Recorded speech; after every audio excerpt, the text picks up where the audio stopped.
मैं इस साल 40 साल का हो जाऊंगा। कुछ साल पहले मेरे साथ कुछ घटा था।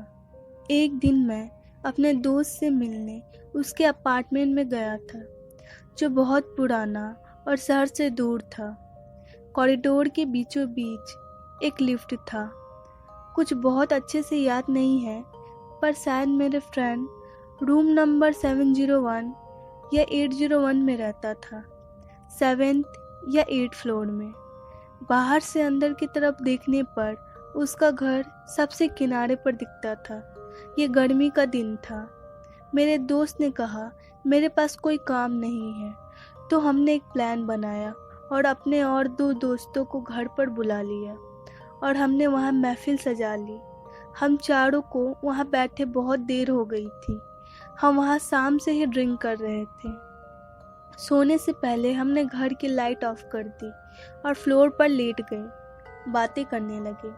जब हम लोग बात कर रहे थे, एक बहुत तेज रोशनी हमारी खिड़की से अंदर आने लगी। वो तेज रोशनी रूफ टॉप पर चमक रही थी। शायद फर्स्ट फ्लोर पर लगी लाइट ऑन होगी। हमने सोचा।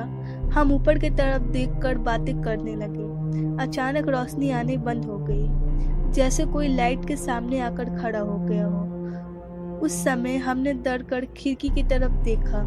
वहाँ एक क्रीपी चेहरे वाला भयानक इंसान खड़ा था, उस खिड़की की तरफ। चूंकि लाइट उस क्रीप के पीछे ढक गया था, हम उसका चेहरा ध्यान से देख ना पाए। फिर उसने अपने चेहरे को जंगले के पास ला दिया और एक डरावनी हंसी हंसने लगा, बिना कोई आवाज निकाले। हम उस समय इतना डर गए थे, हमने बात करना बंद कर दिया और पूरी तरह से फ्रीज हो गए।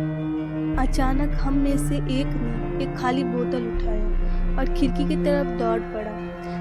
मैं तुझे मार डालूंगा यू क्रीप। लेकिन वो क्रीपी इंसान अचानक से गायब हो गया। कुछ देर बाद हम उस अपार्टमेंट से बाहर निकले, उस इंसान को देखने की वो कहाँ गायब हो गया, पर उसे ढूंढ न पाए। लेकिन हमें उसकी पैरों की आवाज़ अच्छे से सुनाई दे रही थी। हमें लगा कि वो कॉरिडोर से होते हुए सीढ़ियों से नीचे की ओर भाग रहा है, क्योंकि सीढ़ियों से नीचे जाने पर ही ऐसी आवाज़ आती है। ऐसा लग रहा था हमारे सीढ़ियों से नीचे आने वक्त वो कहीं गायब हो गया।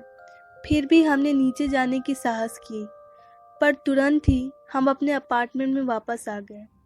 हम डरते हुए एक दूसरे से उस हैवान के बारे में पूछ रहे थे। पहले हमें लगा वो कोई चोर होगा या कोई पागल सन की जो ऐसे ही आया होगा, पर जैसे ही हमने अपने फ्रेंड के घर में एंटर किया, हम सभी शॉक्ड थे। हमारे फ्रेंड के अपार्टमेंट से कॉरिडोर की दूरी बहुत ज़्यादा था, इतना कि कोई उस खिड़की पर आ ही नहीं सकता। ये इम्पॉसिबल था किसी आम इंसान के लिए। कोई पागल ही होगा जो मरने के इरादे से उस खिड़की पर लटकेगा।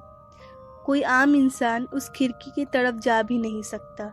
हमने सोचा कि किसी ने सुसाइड कमिट किया है, शायद अपार्टमेंट की खिड़की से लटक कर। हम फिर फर्स्ट फ्लोर पर गए, ये देखने वहाँ किसी का बॉडी हो शायद, पर वहाँ कुछ भी नहीं था, खून का एक कतरा भी नहीं।